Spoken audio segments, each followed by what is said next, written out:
Selamat pagi anak-anak, salam sehat buat kita semua. Di sini ada Ibu R. Borutinjak dan Ibu N. Huta Barat. Dan untuk pelajaran PKN disiapkan buku catatan dan 2 buku latihan A dan B.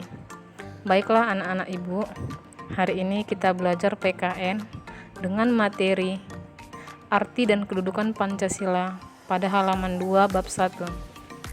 Mengenai asal-usul Pancasila dan latar belakang Pancasila sudah kamu pelajaran di kelas 7 dalam sidang BPUPKI dan PPKI. Sekarang kita lanjutkan mengenai kedudukan Pancasila dan fungsi Pancasila. Bab 1. Memahami kedudukan dan fungsi Pancasila. A. Arti kedudukan dan fungsi Pancasila. Oke anak-anak, di bab 1 ini kompetensi dasar yang kita pelajari adalah 3.1 menelaah Pancasila sebagai dasar negara dan pandangan hidup bangsa. 4.1 menyaji hasil telaah nilai-nilai Pancasila sebagai dasar negara dan pandangan hidup bangsa dalam kehidupan sehari-hari. Masuk kita di pembelajaran kita, arti kedudukan dan fungsi Pancasila pada halaman 2 bab 2. Pada halaman 2 bab 1.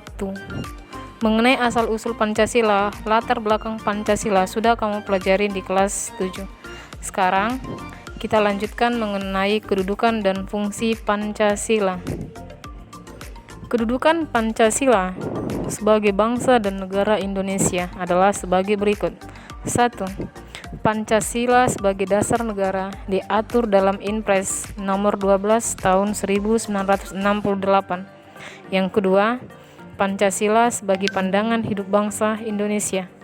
Yang ketiga, Pancasila sebagai kepribadian bangsa Indonesia. Yang keempat, Pancasila sebagai perjanjian luhur rakyat Indonesia. Yang kelima, Pancasila sebagai sumber dari segala sumber hukum di Indonesia. Yang keenam, Pancasila sebagai ideologi nasional di Indonesia. Para pendiri negara Indonesia pada tanggal 18 Agustus 1945 telah menyepakati dasar negara adalah Pancasila. Istilah Pancasila berasal dari bahasa Sanskerta. Panca yaitu 5, sila yaitu sendi atau dasar.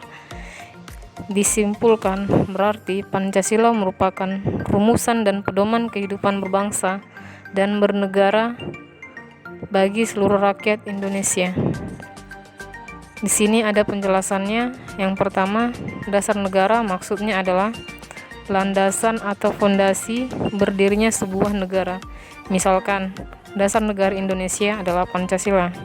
Yang kedua, pandangan hidup bangsa Indonesia merupakan nilai-nilai yang dimiliki oleh suatu bangsa yang digunakan untuk memecahkan berbagai persoalan dalam pengaturan kehidupan masyarakat dan ketatanegaraan. Yang ketiga, kepribadian, yaitu ciri-ciri watak yang menonjol. Yang keempat, perjanjian adalah hasil kesepakatan bersama. Yang kelima, sumber adalah semua peraturan yang ada di Indonesia sumbernya dari Pancasila. Yang kelima, ideologi adalah cara berpikir seseorang atau golongan atau paham dan asas. Oke, baiklah anak-anak Ibu, sampai di sini dulu pembelajaran kita hari ini. Dan selanjutnya ditulis di dalam buku catatannya. Terima kasih.